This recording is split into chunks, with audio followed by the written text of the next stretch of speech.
With India's aviation sector poised for rapid growth, policymakers are increasingly stressing the need for homegrown, sustainable solutions to meet future demand. Here's what leaders are saying about the pivotal role sustainable aviation fuel will play in shaping a greener, self-reliant future for Indian skies.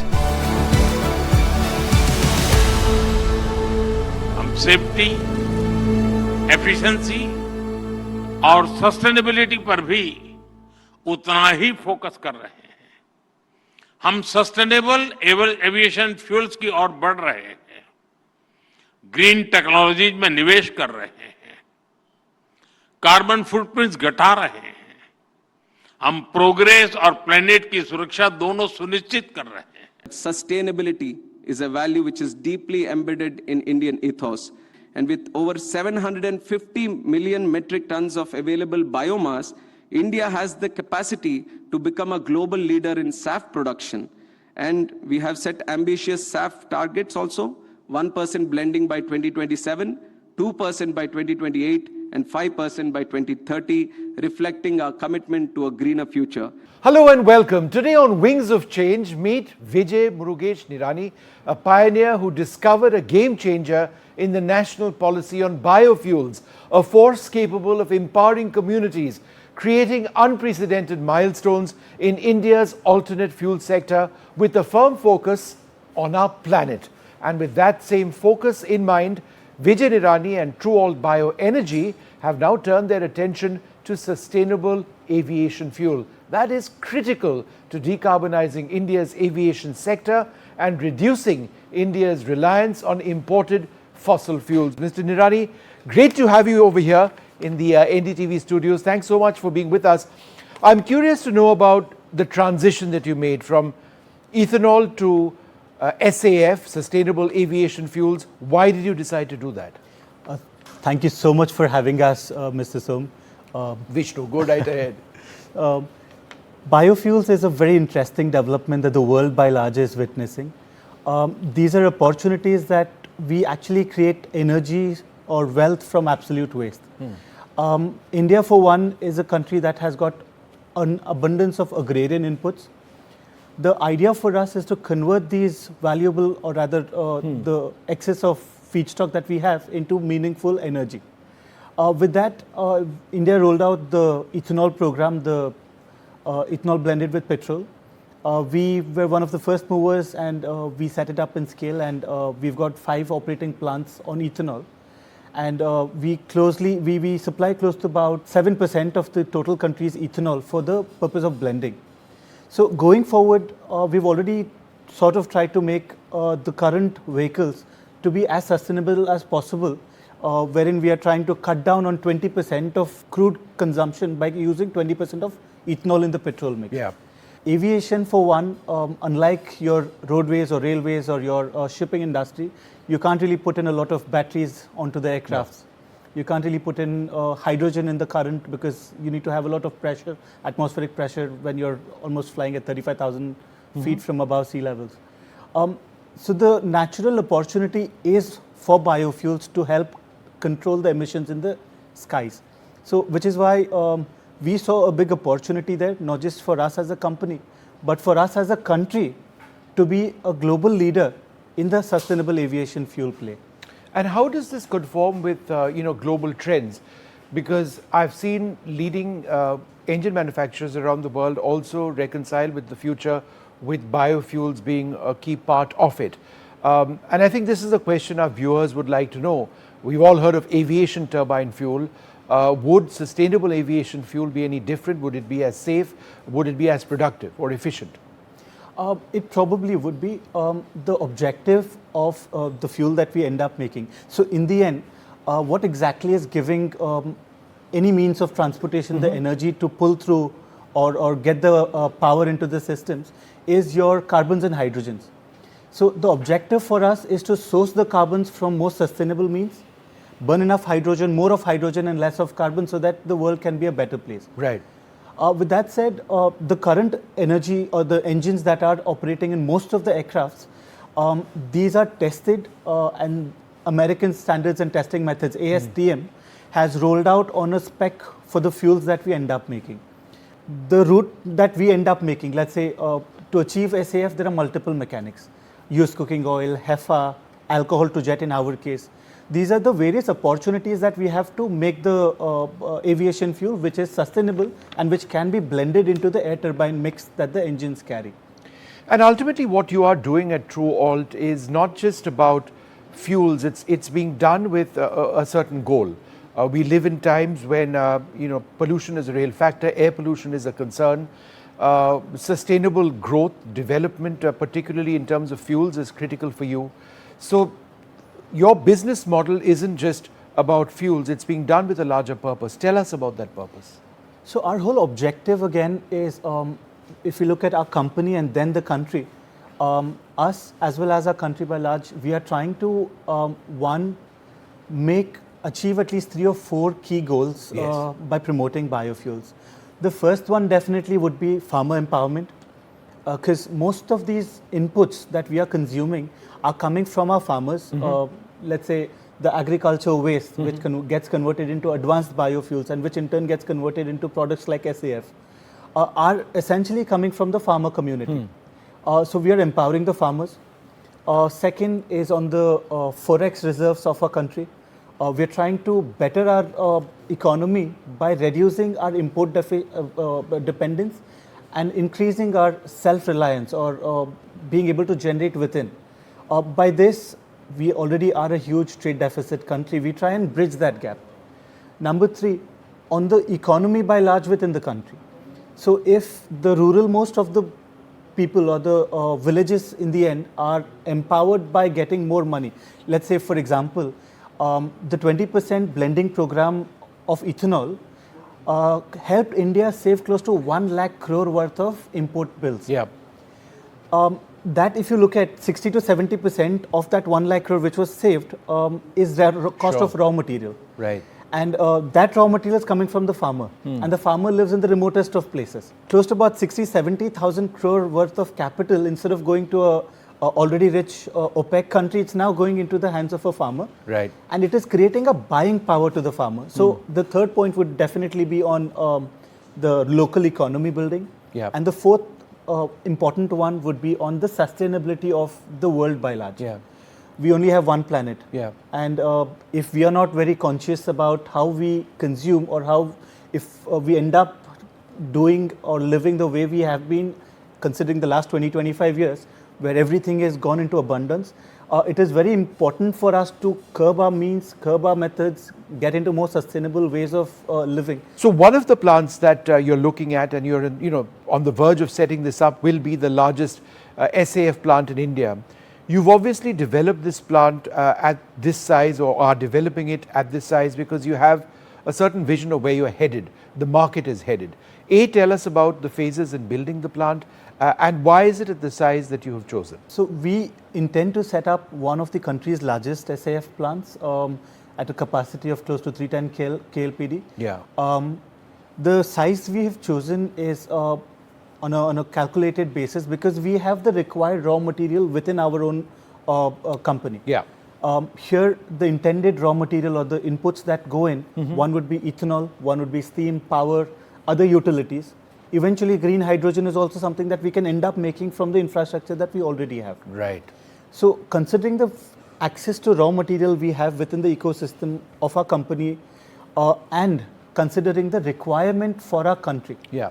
Now, India has rolled out a program, or rather a mandate, that we start consuming 1% of SAF for all the international flights operating out of the country.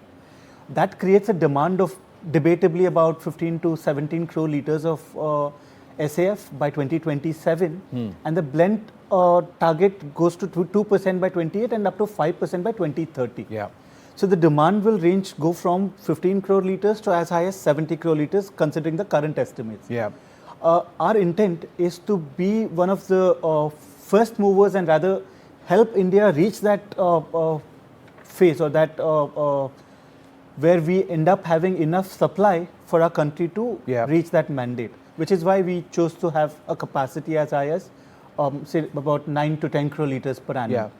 It's also interesting because it's not just an Indian mandate, it's also, ICAO guidelines. the International Civil Aviation Organization. So, on the one hand, you're working with the government very closely, and I know the minister is very keen in pushing this all through. But there are certain ICAO mandates which you're also looking at. So, tell us a little bit about your international vision, in as much as you talk about working with this government. So again, world by large is still in their drawing rooms. The policy makers are also structuring how we actually have to frame the right set of rules or framework for us to actually classify a certain fuel as a sustainable fuel, Right. and to actually set up framework on the safety aspects of the fuel and the end-to-end scope 1 to scope 3 transportation of it. All of these are something that are still being worked out.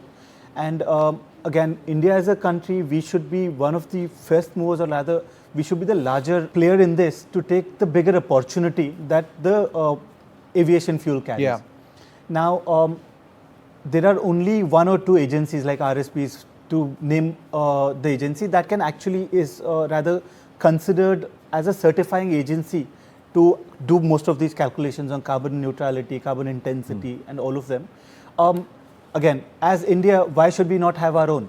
And why should we continue to follow the people that have been there in the forefront at all means? So there is an opportunity for us to lead the vertical. In the end, our objective should be how much of safety the fuel carries, which again is already tested, and there is no risks associated to the extent possible. Again, this is based on the readings. Yeah. That said, the important parallels would be how scalable it is and how beneficial it would be for the rural people or the country by large, the four verticals that we just spoke of, how the sustainable aviation can help fuel these four verticals for the country, and also on how much of carbon intensity it ends up carrying. Yeah. Vijay, going to come back to you in this discussion. We're going to take a short break. Up after that, we are looking at sustainable aviation fuel. It is really the future. It has to be adopted at a much larger scale. We've got incredible promise in India, and what TruAlt is doing is something which really takes the India story in civil aviation from a sustainable standpoint and also from an economic standpoint to the next level. We'll be back in just a moment.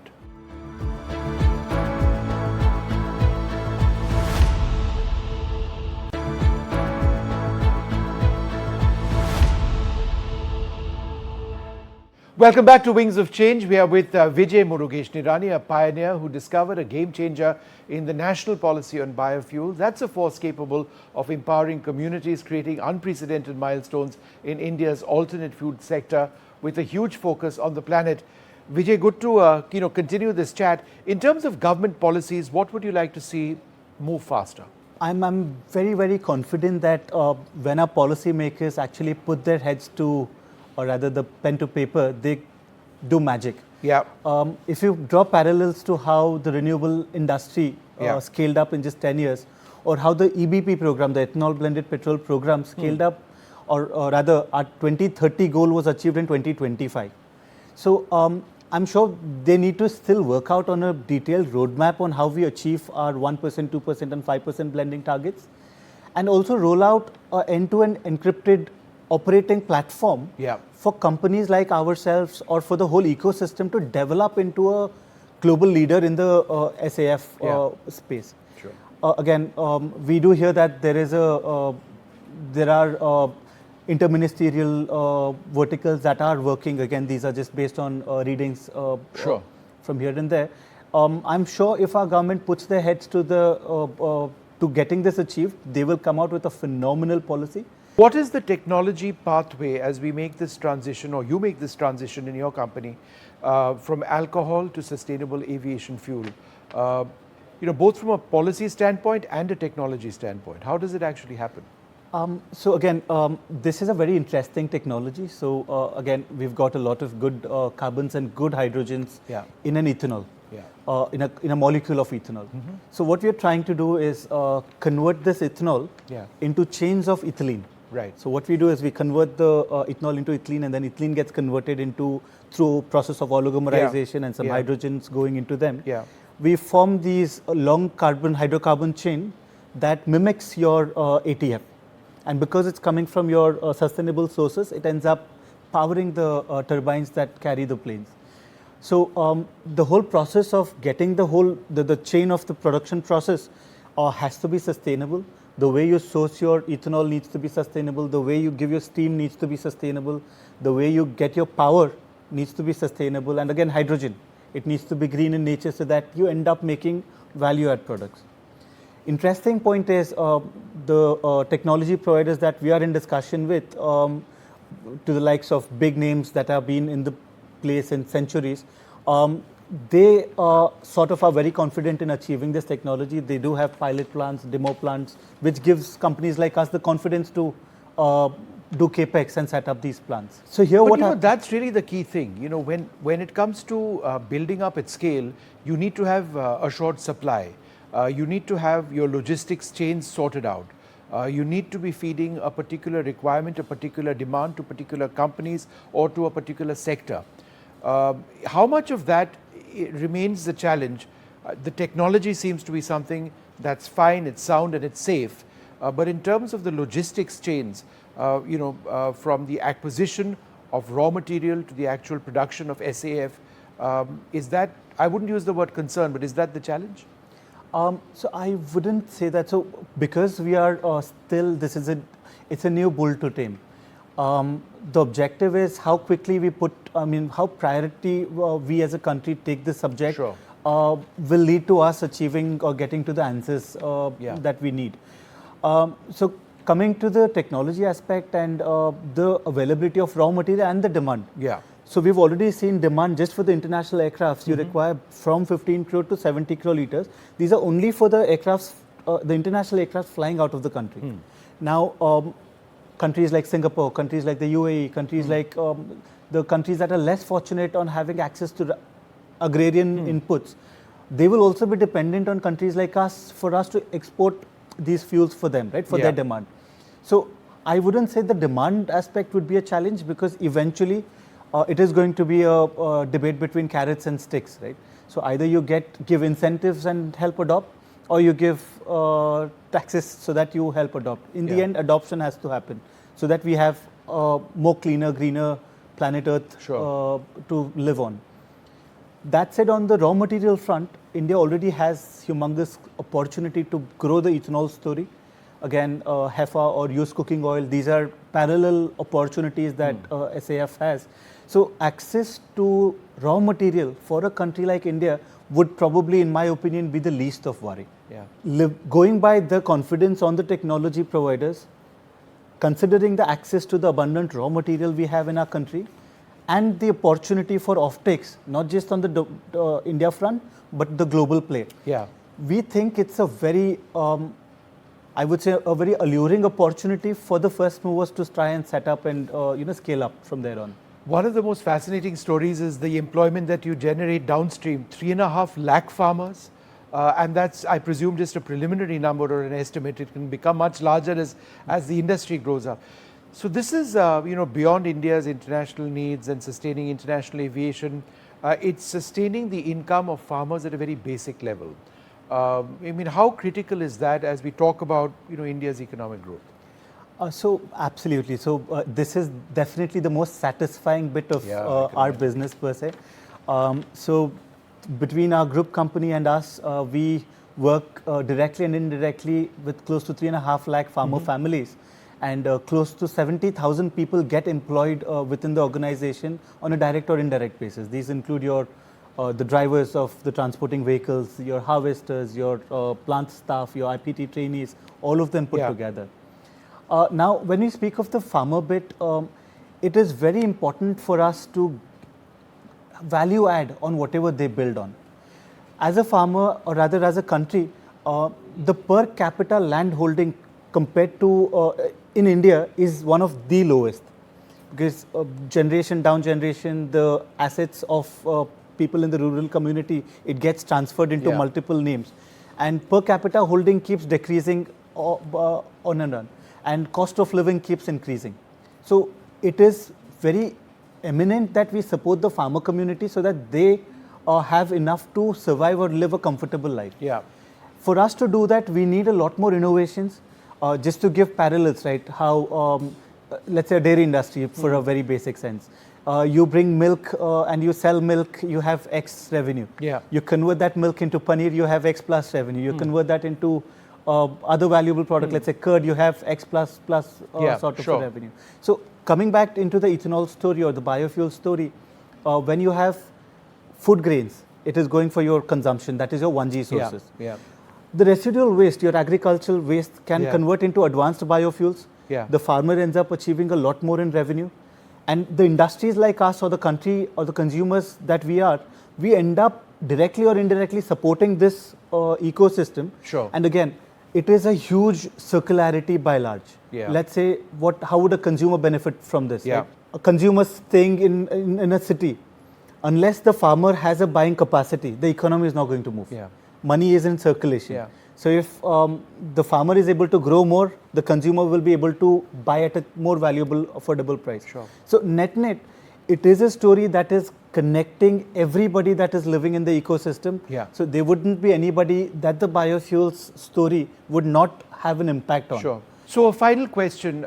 There are obviously baseline standards in terms of efficiency of the fuels themselves, but you would also look to be a differentiator in terms of what your offering is. Cost, carbon intensity, the sustainability of feedstock, innovation in some of the technology that you use in your processes, presumably as well. How would you be, distinct in terms of what exists out there? So I would say in the beginning, whoever does something in the beginning Yeah. in itself would stand out. And so for us, like we said, the access to utilities Yeah. that we already have in the plants, Yeah. that is your green steam, because the steam that we consume will end Yeah. up coming from burning biomass. Yeah. So you can classify it as bio-steam. We get power after we make the steam, right? So power is coming from green sources. Again, it's renewable in nature, so it's green power. Then the hydrogen that we end up making. So we've got compressed biogas plants within our infrastructure. So instead of converting the biogas into methane, that's CH4, Yeah. we can always put the SMR technology and convert them into hydrogen. Right. So we get green hydrogen using biomass. So that gets you on a sustainable source for hydrogen. Yeah. Again, these are all moving pieces which all us technology providers, everybody have to come together and structure a distinctive plan. Sure. But currently the objective would be to use the excess of whatever we have and convert that into meaningful demand that is already created, Yeah. let's say, in the SAF space. What fantastic opportunities that exist for India. It's been wonderful speaking to you and getting an idea of not just the technology and the potential, but your vision also of where you're taking it.